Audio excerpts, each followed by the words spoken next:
What's happening, everybody?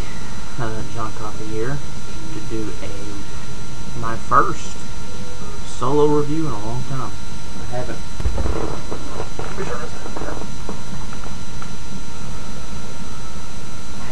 reviewed anything by myself in a while, and I recently went to go see Quentin Tarantino's latest film, Django Unchained, which is not what I'm reviewing today, and absolutely loved it. And ever since then, I've been on a spaghetti western kick as of recently.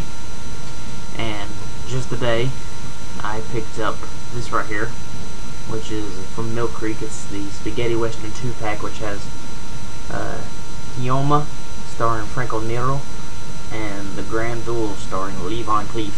And the film I'm going to be reviewing tonight, or today, or whenever you watch this, is the Grand Duel, starring Lee Van Cleef. And it's directed by, and here we go, this will be fun,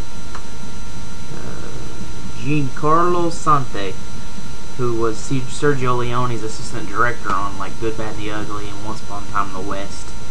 So the man, you know, served under the greatest spaghetti western director of all time.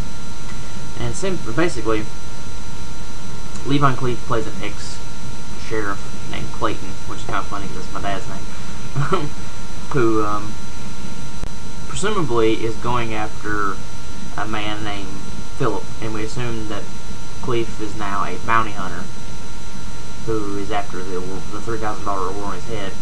But we quickly learn that he's not. He's trying to save him from bounty hunters because the guy is being accused of murdering the father of the Saxon brothers, who are they kind of run this town. Like, one of them is kind of an enforcer, one is now the sheriff, and one is almost like the mayor. They gave him a title, but I can't remember what the title was, but it's essentially like a mayor. Oh, the patriarch. Yeah. The patriarch. That's what the one is. And you have Adam, Eli, and David, I believe, are the three Saxon brothers, and they're ruthless, and they kind of rule this town with an iron fist. And we learn that Cleef knows who actually killed the father of the Saxon brothers, but he won't tell him. And basically, all parties meet up in the town, and a big duel at the end of the movie will decide, you know, I guess. I'm trying not to spoil anything. It's really tough. Like, it's kind of actually hard to talk about this movie without spoiling things. Basically, Lee Van Cleef knows the truth about who killed their father, and he's come to this town to basically put an end to the Saxons' reign of terror. And that's the best way to describe it without spoiling everything, because if I say one thing, I could easily ruin the whole movie, because it's an interesting spaghetti western in the fact that, like, it has all your spaghetti western staples, but it actually blends in almost a bit of noir in it too, as this mystery of who killed their father, you know, almost a murder mystery in this western story.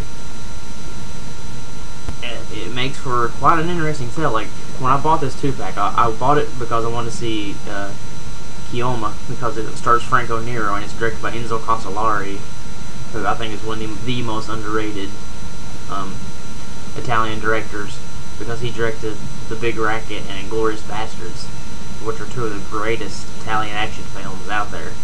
So I was like, oh man, I've got to pick it up just for that, because this is $5. You can go get this for $5 at your Walmart, and so far, it's well worth it, because like I said, I was actually not looking forward to watching the Grand Duel at all, and I was like, it's shorter, it's kind of late, I'll pop it on and see what it's like, and it got me. It was great. It was fun. I was into it the whole movie. Right off the bat, the first thing I noticed that I loved about this movie is Lee Van Cleef. The guy just had a presence on film that a lot of people haven't captured since. Just this, like, whether he's playing like Angel Eyes from Good, Bad, and the Ugly, or this guy Clayton. You know, he's a good guy in this one. He's that guy in Good, Bad, and the Ugly. But even in this one, he's playing the good guy.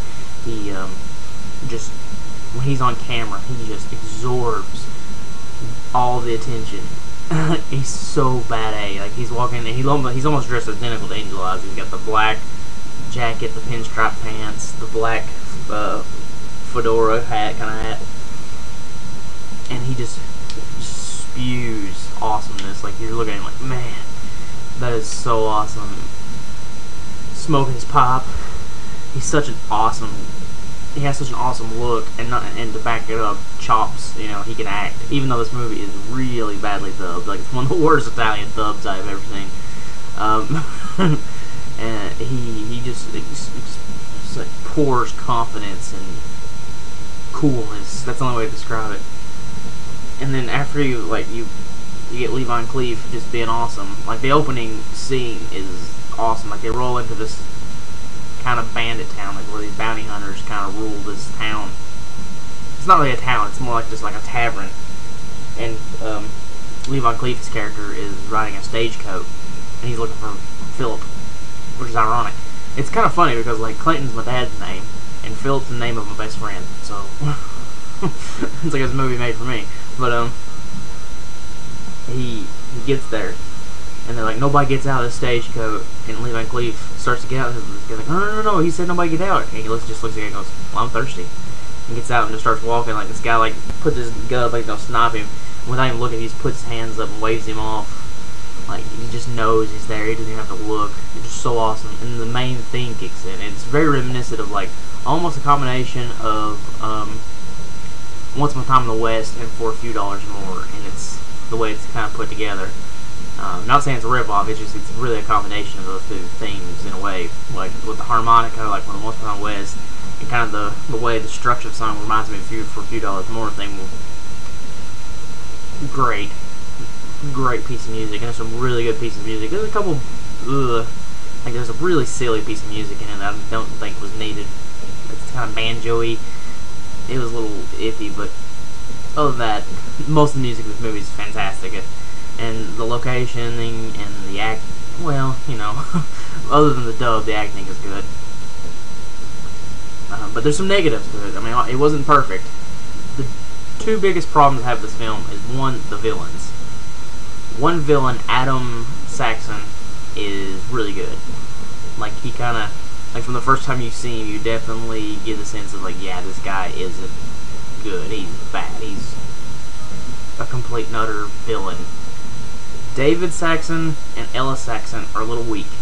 Like, and David's kind of supposed to be the ringleader of this trio of evil brothers, but he's a little weak. Like, you never really get the sense of that he's doing evil in this town. Where, like, the first time we were introduced to Adam Saxon, he's basically gunning down an old man in the streets, and like, claiming self-defense. You really get the sense of just complete and utter garbage with that guy. You're like, oh, he's a villain. He's got to get his. But the other two, they're a little weak. There's some really good scenes in the movie. There's a great black and white scene that I don't want to spoil at all. That kind of leads up to who has finally figured out who killed the Saxon brothers' father. That's really well shot, and the build up to the final duel is really good, very Leone-esque. But the problem is the way the final duel plays out. A little weak. It kind of ends abruptly, and the movie kind of ends generically, which is kind of disappointing. Like, the thing, if you watch Good, Bad, and the Ugly, or For a Few Dollars More, Fistful of Dollars, this is Once Upon a Time in the West. You know, I'm picking those movies because, you know, this guy was the assistant director to Sergio Leone, so I'm kind of picking Leone's movies to compare him to, because that's where he kind of learned, you know, his trade. The build-up, like, especially like Good, Bad, and the Ugly, the build-up to the final gun battle is so tense, and the payoff works perfectly. Same thing with Once Upon a Time in the West, which is my favorite Western of all time. You know, you have the stare down between Bronson and I said Harrison Ford, Henry Fonda, that just comes to a head. You don't get that in this movie. Like, something happens and the gunfight's over, and then the movie ends with that one generic piece of music with the banjo, and it's like, eesh, I wish it was a little stronger in the end. That's the big complaint. That's my real big complaint. Like, with Adam Saxon, you can kind of forgive the other two brothers for being weak, because he wears all white. He has a very cool look about him. Kind of opposite, kind of weird, because, you know, Lee Van Cleef is all black and is the good guy, and Adam Saxon is all white and is the bad guy. Kind of cool. I like that. but you really wish for this big payoff. This, this like they're, they got their hands like. And big mistake I think this guy made is there's dialogue. Like, we gotta push you first. This guy's faster. We gotta. Leone, when he shot those duel scenes, there was no dialogue. It was just music and looks. The facial expressions. That's all it was with Sergio Leone. This build-up, this tense. They're just ready to explode. He just doesn't. He doesn't build that in this movie. But overall, that is not a complaint that ruined the movie. Overall, I think it's actually a very, very good, strong spaghetti western. Yeah, so that is the Grand Duel. If I was going to rate it, I would give it. I give it a 3.5 out of 5. I think it was a very solid movie, way above average, but not great. It was good, very good, not great. So yeah, that's it for the Grand Duel, aka the Big Showdown. I'm probably, I'm not going to, make this any kind of special or anything, because I can't guarantee consistency, because I'm starting to look for jobs and stuff, so I can't guarantee I'm going to be doing these videos super frequent. But I'm going to try to get around to reviewing a bunch of spaghetti westerns this month, because not this month, but over the next little while, because Django Unchained really kind of got my love of spaghetti westerns back. As I was watching this, man, I want to watch Django, I want to watch Once Upon a Time in the West, I want to pick up more spaghetti westerns. The Italians just knew how to do westerns, man, more so than even, and I hate to say this because the western genre was born and, raised in America, and, it's one of the finest American genres of all time, but I really think the Italians just knew how to do it better. They really did, They brought everything to it, plus. That's just my opinion. I'm sure there's someone out there who would, smack me in the face and be like, John Wayne is the greatest western actor of all time, and I'd be like, I like Italian westerns better. That's just my opinion, So yeah, the Grand Duel. Go pick this set up for $5. $5, and you get Lee Van Cleef, Franco Nero. If you're into westerns at all, how do you turn that down? So yeah, Lee Van Cleef, the Grand Duel, and probably the next one I'm going to do will be Keoma, because I'm a big Franco Nero fan. And if you like Django Unchained, Franco Nero was in Django Unchained. I'm not going to say where, I'll let you find out for yourself. So anyways, I'm John Coffey, and I'll see y'all soon with some more gun-slinging goodness. So see y'all later. What's up, guys? Review's not over yet. As I ended it and started editing, I was like, I didn't talk about the transfer of the Blu-ray at all. And yes, this is a Blu-ray 2-pack of the Grand Duel and Keoma. And I figured best to give a heads up on the transfer since it's a $5 Blu-ray. And you're like, ooh, this is probably going to look horrible. And that's exactly what I thought, but this is what I'll say about the transfer. It was good enough for me to notice, hey, this doesn't look bad. But not so much so where I was like, my god, this is the greatest Blu-ray I've ever seen. It was good. I have to give it credit where credit's due. It looked alright. I'm not going to sit here and act like it's the greatest Blu-ray I've ever seen in my life, or that I think it couldn't look better. I think it could look better.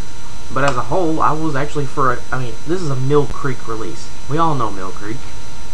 We know what they work with. Crap. No offense to them. 90% of the time, Mill Creek stuff is, transfer-wise, is god-awful. But this was actually a really decent transfer. Decent. That's all I'll say about it. If I was going to rate the transfer out of 5, I would give it 3. Above average. But yeah, there we go. I forgot you come in and tell you the Grand Duel looks alright on Blu-ray. But, when you're buying this, you're buying it for the movies, really, because it's cheap and you want them. That's why I bought them. So, yeah. Alright, now I'm John Coffey, and I'll see y'all later. Thank you for sticking around.